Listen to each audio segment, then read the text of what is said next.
Muchas gracias por esta primera charla tan ilustrativa sobre las plantas exóticas invasoras. La acaba de dar el ponente ha sido don Jesús Alberto Brito, técnico de GESPLAN. Y ahora es el turno de otro técnico de GESPLAN, don Óscar Afonso, que nos va a hablar sobre el control de la fauna invasora en la isla de Tenerife.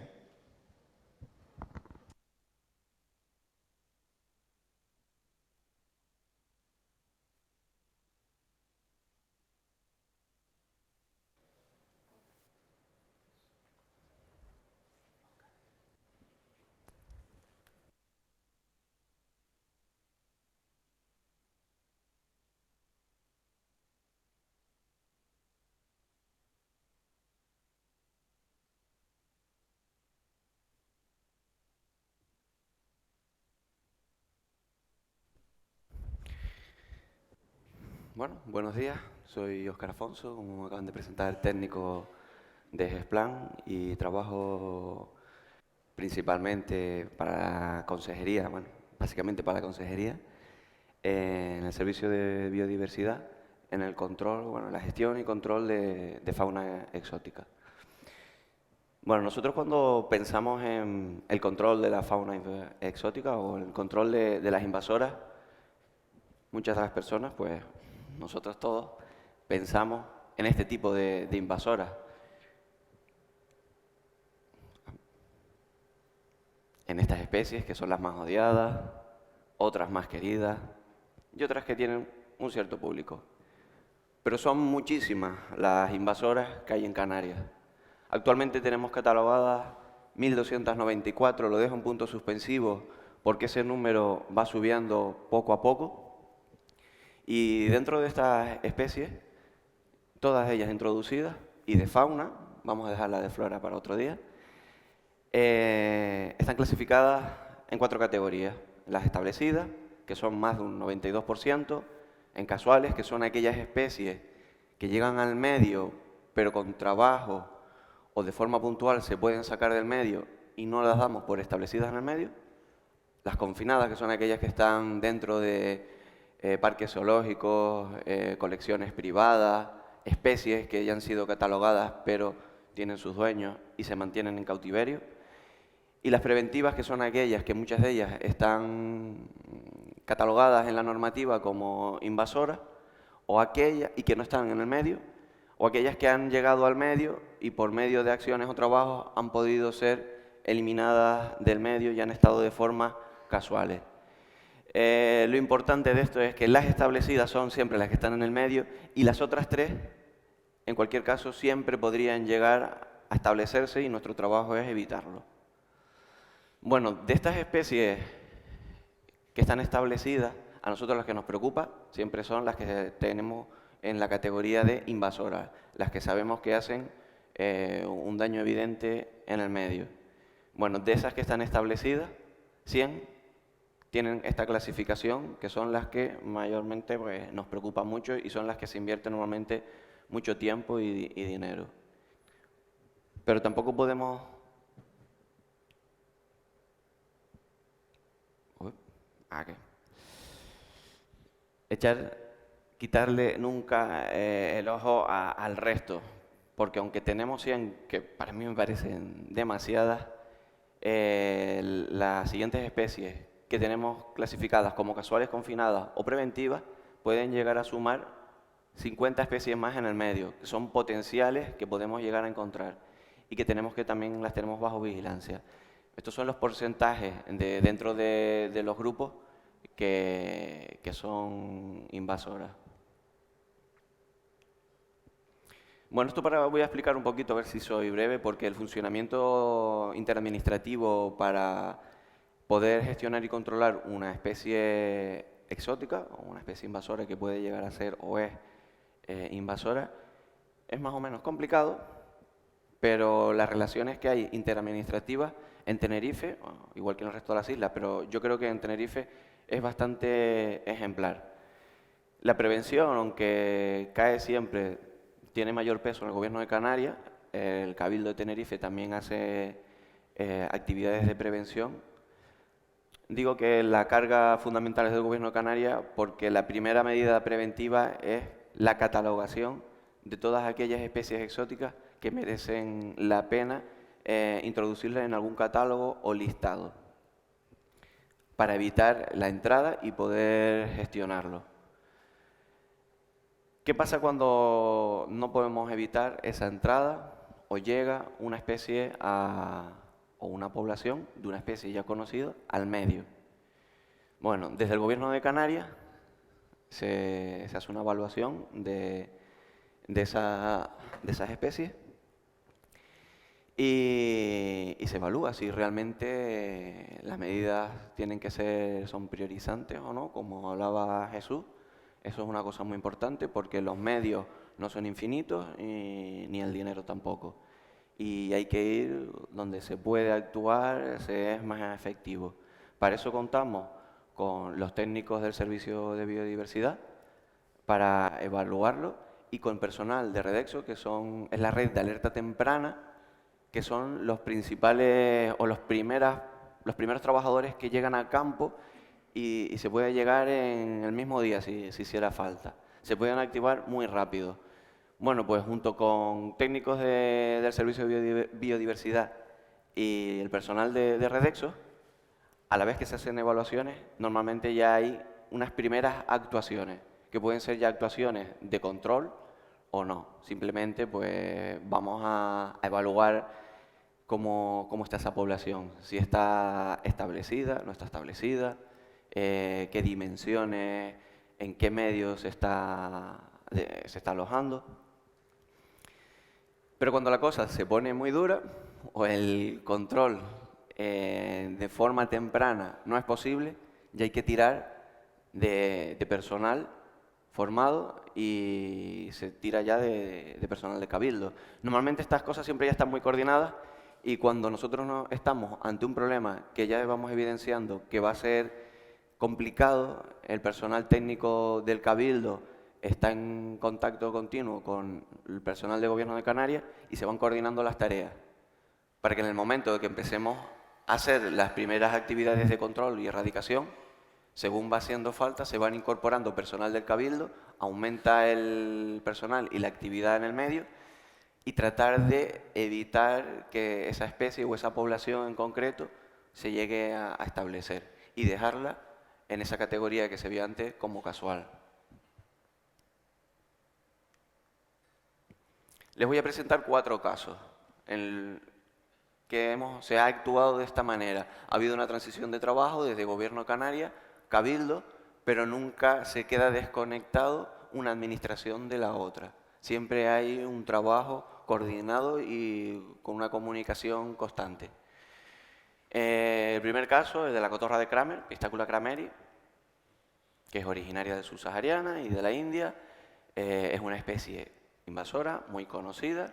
Está catalogada como una especie exótica invasora en el decreto 630, el Real Decreto 630 del 2013, y está establecida en Canarias. Yo voy a hablar de especies de recién aparición en el medio natural. Sí es verdad que esta especie lleva desde el 83, bueno, desde los 80, en Canarias. Voy a hablar ahora en concreto de Tenerife. Las poblaciones que los vemos aquí, que se ven, a ver, aquí en el mapita, pues todo es muy conocido, hablan en el Puerto de la Cruz, en Santa Cruz, en zonas de las Américas, los cristianos. Pero esas poblaciones, mientras están en núcleos urbanos, digamos que no son un problema real para el medio ambiente. Si es verdad que son especies que están bajo vigilancia, y si son especies invasoras, pues la vigilancia es todavía mucho mayor. Pues en el 83 ya se da como una especie que ya están nidificando, no en el medio natural, sino en entorno urbano. Y desde el 83 hasta la actualidad se van estableciendo poblaciones. A nivel administrativo, por parte de los ayuntamientos, hay ciertos controles y estas poblaciones pues más o menos se van controlando, pero es complicado, es complicado. ¿Qué pasa? A partir del 2019 también es verdad que aparece el proyecto de Redexo, donde se actúa de manera muy rápida, junto con el personal de control de fauna, se empiezan a detectar, bajo esta vigilancia que se hace a estas especies, que hay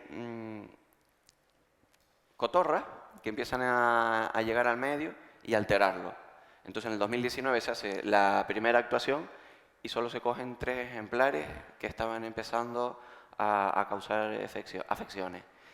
El número de esta población se va haciendo cada vez más grande dentro de los núcleos urbanos. Y eso lleva a que este mismo verano volviéramos a tener un problema de una población en el sur de Tenerife en la que se hubo que actuar porque ya estaba afectando a un espacio natural protegido.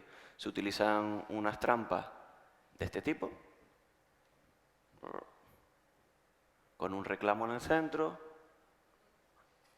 En este caso estaba cerca de un ambiente dentro de una casa, pero que lindaba con un espacio natural para facilitar la captura. En total se cogieron 42 ejemplares que pasaron al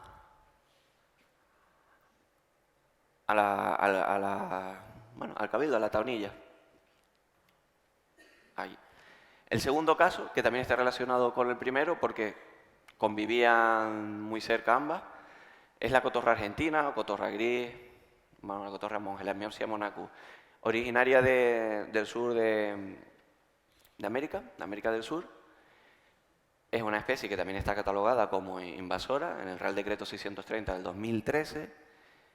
Es una especie invasora, también para Canarias, y está establecida. Es muy característica porque es una cotorra que es muy gregaria, siempre viven muchos juntos, los nidos los suelen hacer grupales y normalmente pues viene también del mundo de la tenencia de animales como mascotas y son al final muy molestos y los terminan liberando. También se actuó en el sur de Tenerife. Ocurre lo mismo con la cotorra de Kramer, que sale desde los años 80, se llega a librar, es un problema. Y de esta misma colonia se llegan a capturar 93 ejemplares. El tercer caso, me voy quedando ya sin tiempo, tenemos a la cobaya, que es una especie del grupo de los animales queridos, diría yo, por esos pelitos que tiene, que es natural del sur o de la zona central-sur de América del Sur. Es introducida en Canarias. Este caso, el estatus que tiene es casual por la cantidad de trabajos que se han ido haciendo y que no hemos dejado que se establezca en el medio. Los primeros reportes que se tienen de estos animales en el medio natural empiezan en el 2019 y se van viendo poco a poco cómo se empieza a repetir este tipo de reporte en distintos puntos de las islas.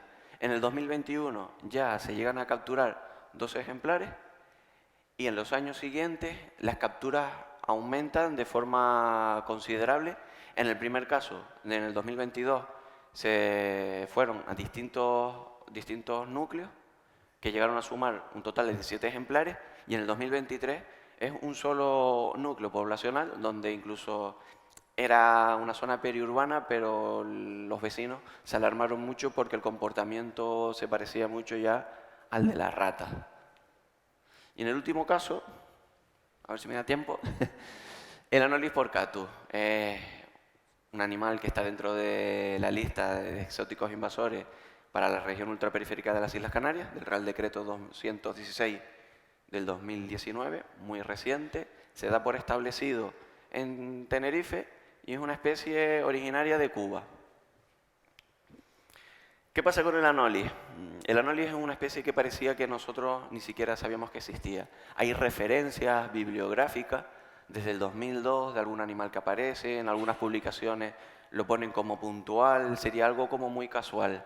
Después de que aparecieran algunas fotos a raíz de los informes y publicaciones desde el 2014 al 2016 que aparecen, ya esto se pone un poquito la alerta, sobre todo en el gobierno de Canarias, y se empieza a trabajar en esta especie.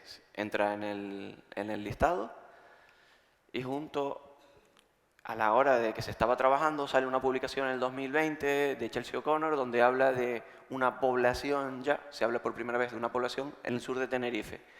Esto hace que se empiece a trabajar directamente y muy rápido en coordinación con el Cabildo de Tenerife en busca de esa población. Estamos hablando de una zona ajardinada, con un campo de golf enorme, con un total de 1 kilómetro cuadrado de vegetación. Bueno, pues en estos trabajos localizamos, después de 2 semanas y media, al primer lagarto subido en una casuarina. Este lagarto es arborícola, insectívoro y tiene capacidad de cambiar el color de un verde muy vivo hasta un marrón muy oscuro, casi negro. En este momento, bueno, el lagarto se ve claramente, estaba muy relajado, está verde, pero si detecta presencia humana o se ve un poquito estresado, enseguida se ponen de color marrón y es muy difícil de detectar. Bueno, pues en el 2021 detectamos la primera población, de la que se ha hablado siempre, en Arona, en el sur de Tenerife. Al año siguiente, gracias a las redes sociales, Facebook en este caso, pues detectamos una segunda población en el municipio de La Laguna, en la zona de Valleguerra, y una tercera población ese mismo año, en agosto, en el sur de Tenerife, en el municipio de Adeje. Bueno, la forma de trabajar básicamente es detectar los lagartos visualizándolos o detectando su presencia mediante ese. Se colocan unas trampas en los árboles, en la zona... Uy. Esto se ha quedado trabado. Son trampas adhesivas con un cebo vivo. Y después el lagarto, uy, aquí lo vemos, no se ve muy bien. Se siente atraído por la presa y lo cogemos adherido.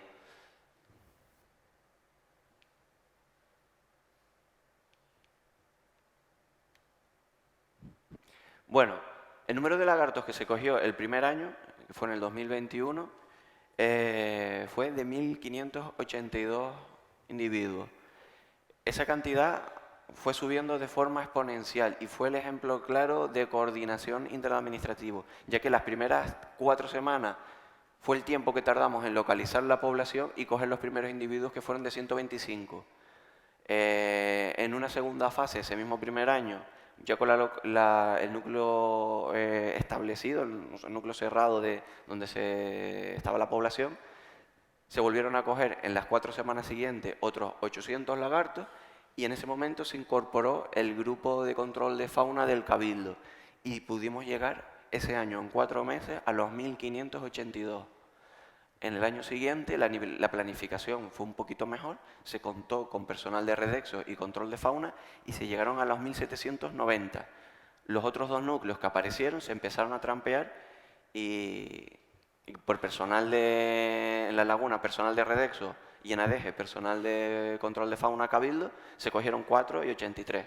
En el 2023, que es este último año y que todavía no hemos acabado, por lo que estas cifras seguramente van a seguir acabando, las últimas me las dio Elena hace unos días y siguen subiendo. Lo que pasa es que hemos puesto el límite en octubre, ya noviembre y diciembre ya veremos.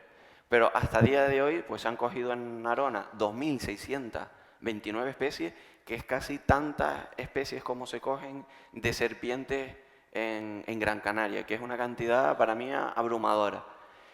Y en total se han podido llegar a coger en la zona de Arona más de 6.000 lagartos en 3 años, pero realmente se han empleado unos 20 meses, no llega a 20 meses.